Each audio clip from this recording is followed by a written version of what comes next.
Hello, I'm JW. Today we're going to be looking at BS7671, but it's not actually in this book here, it's on that amendment one which came out a while ago, and then there was those corrections that came out with it as well, and all of that bother. Now, section 722, which is what amendment 1 actually covers, is referring to electric vehicle charging installations only, and the bit we're going to look at is how you're going to install something when you've got a PME supply, normally called a TNCS when you actually get to the property itself. And there's 5 things you can pick from, some of which may or may not be useful, and others are basically downright impractical. And before you thought about just going, oh, it doesn't matter if we've got a TNS supply here, well, think again, because most TNS supplies in the UK might not be TNS anymore. They could actually be TNCS in disguise. So let's just have a look at that as well and how that actually works out. And the third option, of course, is to make it TT. But just a minute, because that might not be any good either, because there's a whole pile of problems involved with that as well. Now, in the UK, there's 3 types of earthing system that are available, and these are pretty much what you're going to be given. There's not really a whole lot of choice in what you're going to get.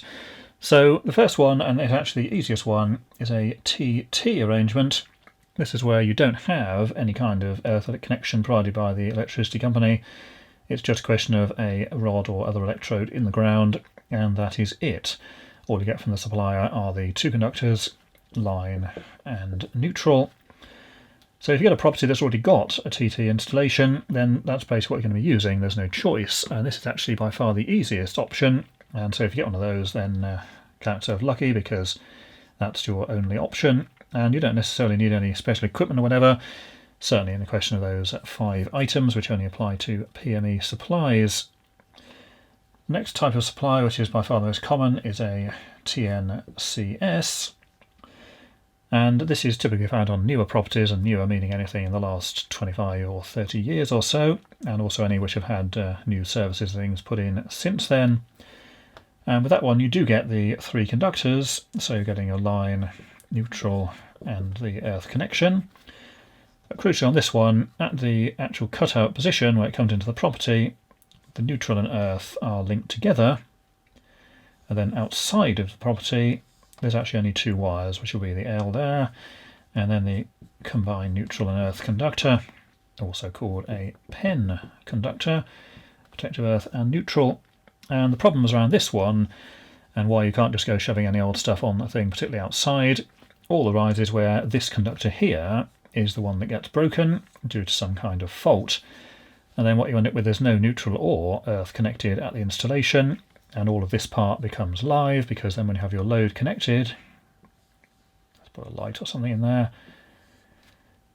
it's connected back here, but these are linked together, so if this connection goes away, this is live here, so is this, and then so is all of the stuff within the installation, and this conductor then is obviously what's been broken and damaged, but as long as that's intact, not a problem. And that's what those 5 things in the regs actually apply with, so I'll have a look at those shortly. Now, the third type of installation is a TNS. Very similar to what we had there, but the difference being that you've got your line, neutral and earth inside the property. But when this goes outside the property, it's actually still 3 separate conductors, like that. So if one of these gets broken, obviously everything's not going to work, but there's no link here between the neutral and earth conductors, so the problems you get with a TNCS supply don't exist, because that conductor that could be broken doesn't exist either. And even if both of these got busted, it doesn't matter, because again the neutral and earth are not linked together at the installation.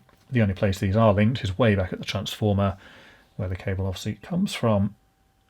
Now, that's all very well, so you might be tempted to think, well, if we've got a TNS supply, well, that's fine. None of those things in the regulations apply, because obviously it's TNS, it's not a TNCS. But the problem is, do TNS supplies really exist anymore? And the answer is probably no, they do not.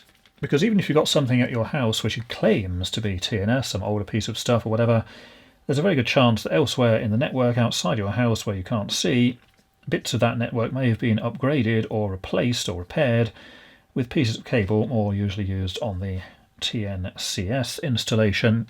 So let's just have a look at how that could occur, and why TNS may not be what you think it is. Now this is what a TNS supply would look like if you could see under the road outside. Here's your house with the 3 connections inside, so line, neutral and earth there. And then the cable itself has 3 separate conductors which go all the way back to the transformer. Now it could be nearby or it could be half a mile down the street. So the point here is you've got 3 entirely separate conductors there. The only connection between neutral and earth here is back at the transformer. So if this gets damaged or broken at any point, even if it's just 1, 2 or all 3 conductors, it doesn't actually matter because at no point are the neutral and earth conductors combined or linked together in any way.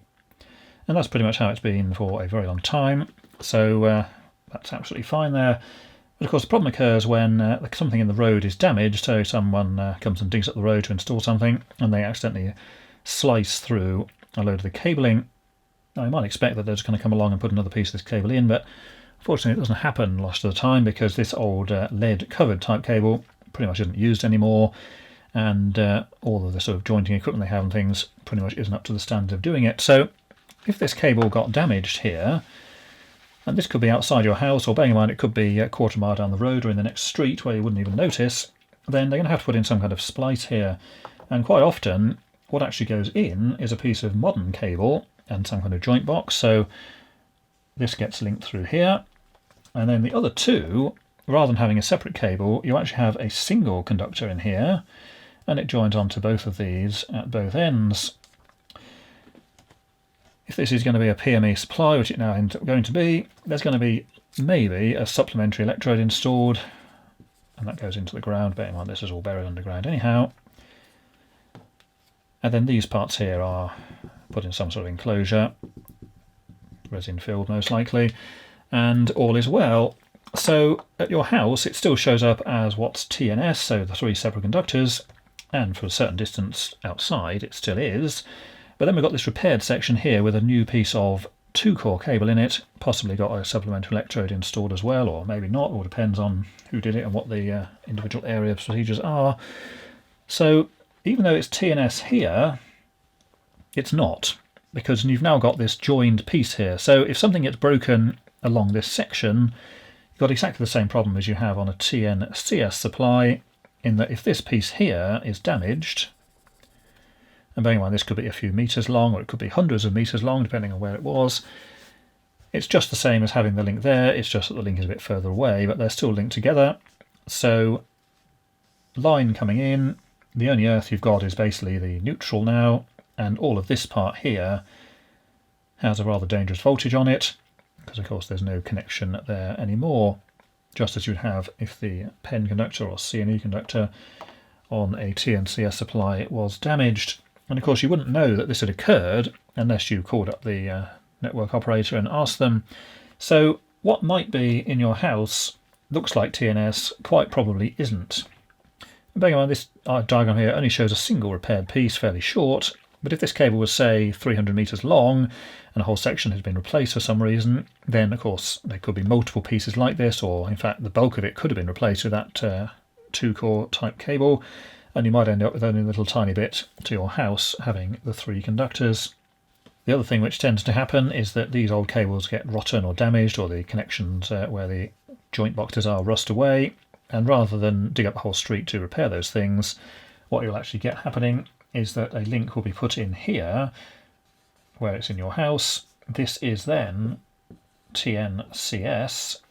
Bit to the network might be this twin cable, or some of it might be these. So there you get TNCS at your house, but by the time they've done that, it's highly likely that bits of the cabling in the street have already been replaced with things like this. This is basically where your PME comes from, protective multiple earthing, this being one of them. There'll be another one back at the transformer and possibly others along the network itself.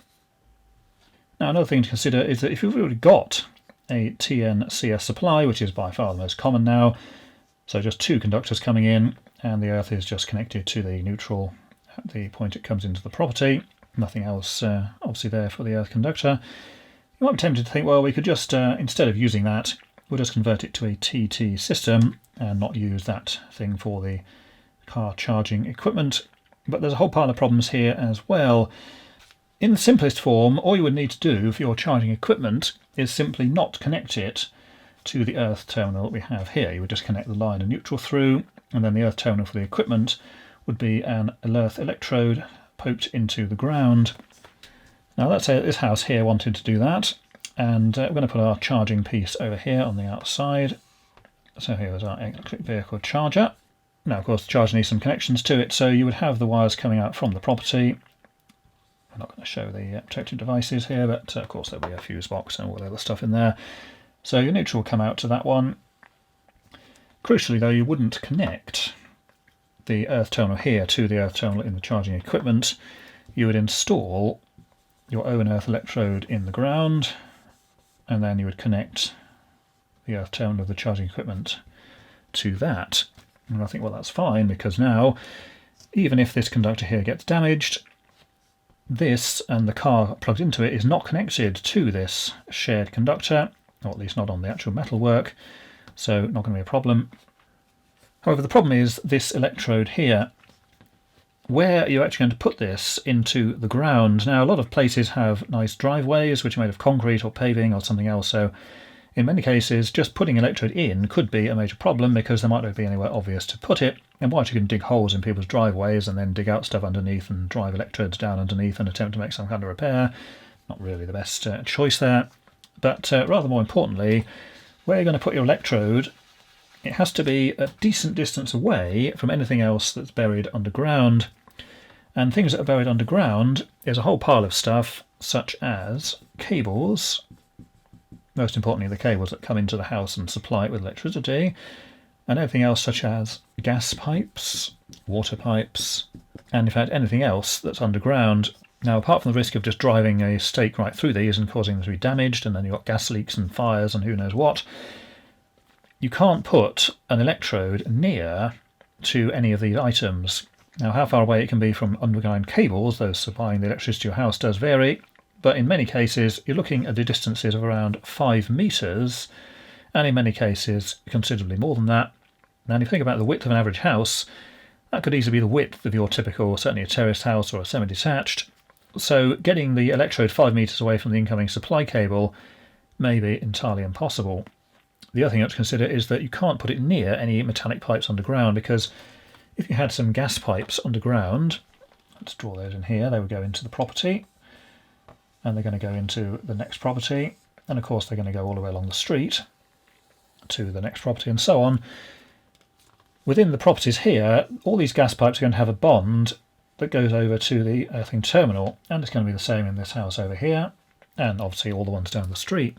If you put your electrode in the ground, and it happens to be nearby one of these gas pipes or water pipes or whatever else, when a fault occurs and this conductor here is broken, this blue one here is the one that has a dangerous voltage on it, but of course it's also connected to the main earth terminal, and it's also connected to this gas or water pipe that's underground. So if your electrode is there, and it's even within a few metres of the underground gas pipe, that voltage will transfer onto this electrode, and then you've got the exact same problem you would have had before. It's slightly better because it's not in direct contact, but there's still that high likelihood of a dangerous voltage appearing on this, appearing on the outside of the charging thing if it's metal, and definitely appearing on the external metalwork of your car that's plugged into this. So if you're going to convert it to a TT, this has to be many metres away from anything under the ground, gas, water, any kind of other metallic pipes and things that are connected to the earthing terminal, and in most cases that's going to be next to impossible to achieve.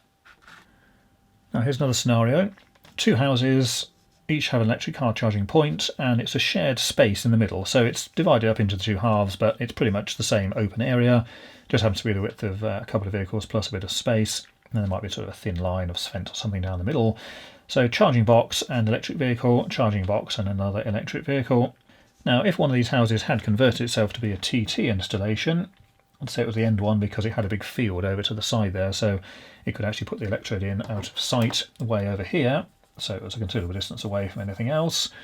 And then of course that was linked in and went over to the charging point, and I didn't use the other one for that. Then TT installation here, if this one over here is not, they just decided to have it done on the cheap, and they had a TNCS connection there, and somebody just didn't bother with it, or they put just a 13 amp plug on the outside wall and plugged it into that, thinking that was a good idea.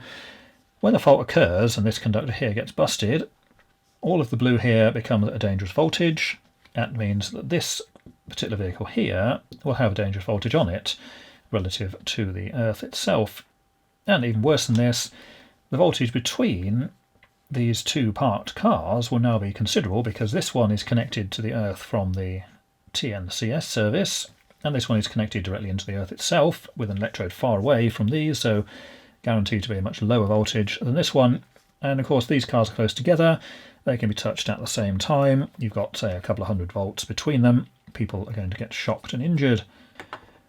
And this can even happen with a single house. So if you had your car charging away on the driveway there, with its two wheels, and the charging box was here, if your charging box is connected to an earth electrode, so it's put in the ground and we managed to get it away from the other pipes and all the other problems, if you've got, say, an outside light on your house, like that, and that light happens to be connected through to the supply provided earth from the TNS supply, when this fault occurs, where you've got this break in the conductor there, all of the blue becomes at a dangerous voltage, 200 volts or something like that. But of course the vehicle isn't, because it's connected via the system here. So then between the vehicle and the outside light, there's your dangerous voltage. So if you're going to make it TT, you can't have any other items on the outside of the building here that are connected to the earth provided by the supplier, because otherwise when the fault occurs, you're going to get that dangerous voltage between those objects. And it might not even have to be a light fixture. It could be something as simple as an outside tap, because if you've got an outside tap, of course it's going to come from the water pipe here. Just draw it in there. I imagine that's a tap. It's connected to the water supply, which again goes through the street. And of course within the house, that supply is going to be bonded to the incoming earth terminal. So just as before, your car is sitting there connected to the charging point, and then between your outside tap and the charging unit, you've got a dangerous voltage straight away. And there's even one manufacturer that makes an outside charging point where you can have an outside tap put in the bottom of it as well. Everything's so ridiculous. So again, a really ridiculous situation. So changing any kind of existing installation to TT is a pile of problems and not really something you want to be doing, as yes, the car itself might be safe in isolation, but combined with all the other stuff that's around there, it most definitely isn't. And the final point with changing it all to TT, you might be considering or tempted to, instead of doing all that bother with the different exposed parts and different voltages and all that hassle, you might think, well, why don't we just not bother with this TNCS supply whatsoever, just throw it all away, and why don't we just convert the whole house to a TT supply instead, because again, that is an option which you could use. So if you're going to do that, first of all, you need to put earth electrode somewhere that's suitable. So you can't put it obviously in the way of things under the ground or anything like that. So you'd have to put it far away in the back garden at some considerable distance. But let's say that we did actually do that. So let's put the electrode way over there in the back garden in a field or something like that. So it's well away from anything else buried in the ground. And then we're not going to have this supplies earth used at all. We're just going to leave that disconnected there, and then this coming in will be the real earth that we're going to be using, and that will be a TT arrangement. Absolutely fine. But just a minute, no, it isn't absolutely fine, because yes, there's another problem here as well. If you've got metal pipes coming into your house from the gas and water and whatever other services you may have in your area, if these pipes are metal and they're coming into your house, this pipe here is connected to everybody else's house in the street, and in the house over here, where that pipe comes into their house and goes to the various parts of the building, of course they're going to have their main bonding installed, which comes across to the combined earth and neutral terminal there. And that's a metallic path all the way through into your house, and of course the next house down the road and all the others in the street. So if this is coming into your house, and of course regulations require that metallic parts coming in are bonded, so you put your bonding conductor in like this, from your main earth terminal to the water pipe. Is this now really a TT system? And the answer is no, it isn't, because what you've now got is the potential from the TNCS or the PME earth coming in via this water pipe from next door and so on, and being made out of metal. That's going to be a very low resistance, far lower than any earth rod stuck in a field ever will be. So what you've now got here is not TT anymore. It's actually a TNCS with an extra electrode installed. Now the extra electrode may help in the situation where the conductor here is broken. All of this becomes at a dangerous voltage because it's giving a bit of an extra connection to the earth there. But in reality it's not going to have a huge impact. That becomes a dangerous voltage, as I was saying before, because it's all connected through at the same point here. Live goes to your appliances, comes to all of those, comes back on this, but it's got nowhere to go. So in terms of what's dangerous here, all of this conductor here, and pretty much anything else that's connected to it. So the metal pipes coming in your house and your neighbours is bringing that dangerous potential into your property, and then of course it's going to go on to things that are connected to outside, like your car charging point, the outside tap, that's obviously a metal pipe going straight to it. So not really a TT system, so the only way you can do it, if you've got that, is to replace these pipes here with plastic, and that includes things like your gas pipe, which you can't really do with plastic unless it's already plastic in the ground, plastic water pipes, and have no connection whatsoever to any other metallic parts from adjoining properties. And on top of that, you still need to make sure that your earth electrode or electrodes or mats or whatever are a decent distance away from all of this buried underground stuff, because we saw previously if you put this anywhere near anything underground, it's going to pick up a voltage from this when the fault occurs, and again bring that dangerous potential into your property and onto your car charging point. So in reality then, what are your options? So a TT system already, that's probably the best, and that's all you can use, because if it's TT already, that's all you've got. If it's the TNS, probably not, and the reason being that it's almost going to be a TNCS in disguise. And then of course that's the one where you have the problems, because it's not suitable to use when the protective conductor gets damaged, and that's where you have dangerous voltages outside. And that thing is entirely why things like caravans can't have a PME supply either. That's exactly the same reason, and why it's definitely not recommended for things like swimming pools, hot tubs and other things that are outside. So if you've got a TT installation in your house already, and that's what it's been forever, then that's really the best situation. TNS is probably not TNS, because it's almost certainly going to be converted to TNCS, and then of course that's where the problems occur, and that's when we have those 5 options in the regulations which you can allegedly use to mitigate the problem when the conductor is broken. So let's just have a look at those 5 and see if they're actually any good. Now in section 72 the regulation is 7241141, and this refers to a TN system. And it basically says a PME earthing facility shall not be used as the means of earthing for the protective conductor contact of a charging point located outdoors, or that might be reasonably expected to be used to charge a vehicle located outdoors, unless one of the following methods is used. Now, in reality, vehicles are going to be charged outdoors because that's where people would put them, so there's very few instances where you'd have that under, say, an indoor charging arrangement. And this is the thing with the 5 options. Now, the first option, being number 1, is where you have a charging point that forms part of a 3-phase installation, and this is where it supplies loads other than for electric vehicle charging, and because of the type of installation the maximum voltage isn't going to exceed 70 volts. Now this is never going to be used in a domestic installation, simply the fact that domestic installations don't have 3-phase, so of course that's out the window completely. And even if you're in a situation that did, as we've covered in other videos, the likelihood of having an installation where the loads on it are always going to be decently balanced is pretty much 0 anyhow. So that option is usually a fail, and certainly is a fail on domestic where you've only got single phase available. Option number 2 is quite an interesting one, which we'll actually come back to and look at the end, because it may end up being the actual proper solution in the final scheme of things, although you may not like the price of actually doing it. Now the other 3 are the various devices which may or may not exist, and some manufacturers claim to have them and others don't, and some of them may never exist. So the first device is number 3 there. Protection against electric shock is provided by this device. This is the one that monitors the voltage, and it's the voltage between the earth of the installation and the actual earth, which means it's going to be outside. And if this exceeds 70 volts for more than 4 seconds, then it will disconnect the equipment and crucially disconnect the installation earth as well, because that's where your dangerous voltage will appear. All very well in theory. However, the problem with this is that to detect the voltage between 2 parts, you've got this already, But to detect the voltage between that and the actual earth outside, you're going to need some kind of earth electrode to be put in, because there's no other way you can measure voltage between two items. You've got to have a connection to them.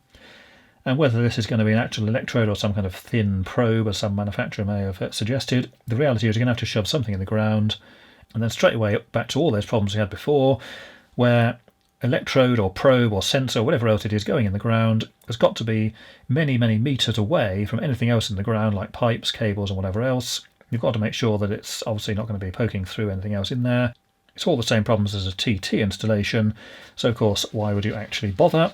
The only difference is then you're having the earth and you need an extra bit of machinery to connect between it. So that really is a bit of a bust, and that's one that's called this unicorn device, which theoretically exists from at least one manufacturer, but again, why would you bother when you can just make it a TT if you're going to go to all that hassle of having electrodes? Now, number 4 is protection against electric shock in a single-phase installation is via another device, and this one monitors the voltage between the line and neutral conductors. And if the voltage goes outside of a certain range, which is basically the normal range, which is 207 to 253 volts, then it will disconnect and also, of course, remove that protective conductor as well. Now, if the pen conductor is broken, in some cases, yes, the voltage will go either lower than this or higher than that. The problem here is that it doesn't do that in all cases. And this is to do with a three-phase system becoming unbalanced. And whilst your house doesn't have a three-phase system, the connection to it from the street almost certainly will be a three-phase system. And in some cases, some houses are going to get a high voltage, some of them will get a low voltage, but it's totally possible for some to have a voltage that's within this range.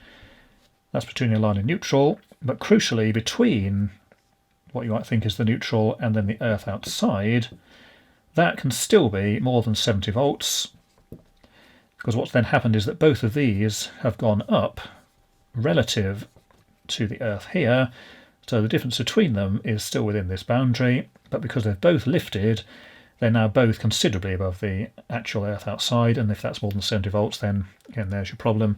Dangerous shocks and whatever else are going to happen. So that in itself may work in some situations, but it most certainly won't work in all of them. So again, not really a particularly desirable result. And then number 5 is some other device which isn't really defined in the regulations at all. It's an alternative device that doesn't result in a lesser degree of safety from the two devices mentioned earlier. Now, as far as I can see, there aren't any devices on the market which would do that, because it does state it doesn't provide a lesser degree of safety than using 3 or 4. Now, lesser degree of safety than 3 means it's going to have to do at least what number 3 would do, and that's where you've got a sensor in the actual ground itself. That will work in all cases, but nobody's going to install that because you need to put an earth electrode in. Better than 4, there is one way of doing it, and certainly one manufacturer at least has this, and essentially what it does, it's a voltage monitoring device, which is just the same as we had in number 4, and that's again between that range of voltages. As stated in the regulations, it's the 207 to 253. Obviously, manufacturers may choose a slightly different range if they deem that appropriate. And then what at least one of them has got is a sense coil similar to an RCD. So you've got a magnetic core there with the sense wires coming off of that. What goes through this is the protective conductor that goes to the charging equipment. So here would be your electric car, all the wires going through, and that protective conductor coming through there, I'll just draw that in green so it's a bit more obvious. What it's doing is monitoring the current that flows through this protective conductor. Now in normal cases there shouldn't be any current going through there, so if it detects that there's current flowing through this, electronics in the device will then disconnect all of the conductors to it and therefore remove that danger from it. So basically it's going to cut that off completely, leaving it totally isolated. Now that sounds like a good idea in theory, but unfortunately there's a problem with this. Cars have rubber tyres and they're generally insulated from the ground that they're standing on. So if a dangerous voltage occurs on this conductor, initially nothing will happen. The only time something's going to happen is if some unfortunate individual was standing here next to the electric car, and if they touch the car, where's the current going to flow? Well, it's going to go through the sensing coil here, through the car, and then through the person and into, of course, the ground or earth down here. And then that will disconnect and all is well. Well, not really, because it's already put the current through the person and given them a fairly unpleasant shock. Now, while this is better than nothing, it's unfortunately not good enough, because this is equivalent to using an RCD as a single means of protection. So basically, stuff sits around being live. When someone grabs hold of it, it might disconnect. And that's similar to if you had your house with a lighting circuit with no protective conductor in it. You can't just bung an RCD on and hope it all is well because you've got metal items there, because then, again, it would sit there doing nothing with live parts hanging down, live switches. When some poor person came along and touched it, they get a shock and then the thing disconnects. And the regulation question is 41512, which states that the use of RCDs is not recognised as a sole means of protection and does not obviate the need to apply one of the protective measures specified in 41414, which are all the usual automatic disconnection of supply and so on. Now, whilst the device in the charging point is not technically an RCD because it's sensing on a single conductor only, the reality is that the principle is the same. You don't want a system which requires people to get a shock before it actually disconnects. You want that to happen, obviously, well in advance of that. And then that comes back to having a probe in the ground to detect the voltage between the actual earth and the conductors in the installation, which again is the same effort and bother as putting in a TT installation in the first place. So what then is the answer? Well, the answer is, certainly with the regulations as we currently have them, is the second item out of those 5, which states the main earthing terminal of the installation is connected to an installation earth electrode by a protective conductor, and the resistance of the earth electrode to earth shall be such that the maximum voltage between the main earthing terminal of the installation and earth in the event of an open circuit fault in the pen conductor, and so on, does not exceed 70 volts. So what this means then is you've got your house, and it has a TN CS supply, which, let's face it, most of them obviously will. It's sitting on the ground there. We'll put the supplies coming in. And of course your earth is then just provided as a connection from that particular conductor. What this means is that when this conductor is damaged, a dangerous voltage is going to occur here, and the way to reduce this voltage is to connect this to an additional earth electrode that you've got outside of your house. Now, the problem with putting a single electrode in is it's going to have a fairly high resistance in the soil or whatever. If you can get less than 100 ohms with a single one, then you're doing pretty well. And this particular regulation, there is a part in the annex in section 722, and this gives you some examples. And if you do the calculations, you want something in the region of 5 ohms or less, perhaps in the case of 2 ohms or less.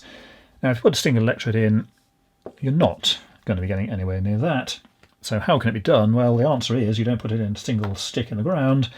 What you do is you dig up the person's driveway like that, and inside the ground, before you put your driveway in, you put a big mesh or grid of tape. This could be that reinforcement fabric you can buy for putting in concrete or whatever, and that goes in there under the driveway over an area of, say, 10 or 20 square metres. So once that's inside and it's being installed and you have your concrete put over the top or whatever nice surface you're having, tarmac or paving slabs or whatever else, before that's done you need to have a connection made to that metalwork underground. That goes inside and connects to the main earth terminal in the building. So once it's all finished and covered over, it looks exactly the same, but all this metalwork buried underground is going to have a massive surface area compared to that tiny little rod you might have stuck in for a TT installation. So its resistance there is going to be much lower. That's how you get it in this single digit ohm range. And then when this conductor becomes damaged and broken, although the voltage on this thing would normally go fairly high, because it's connected to the earth here very solidly, that will keep the voltage here much lower.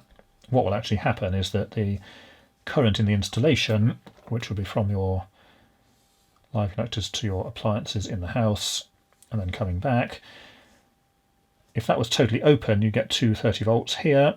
Because it's got a decent path going back to the earth here of a low resistance there, a couple of ohms, it's got somewhere for the current to flow, go back into the ground, eventually gets back to the transformer. So the voltage here is kept down at a decent level.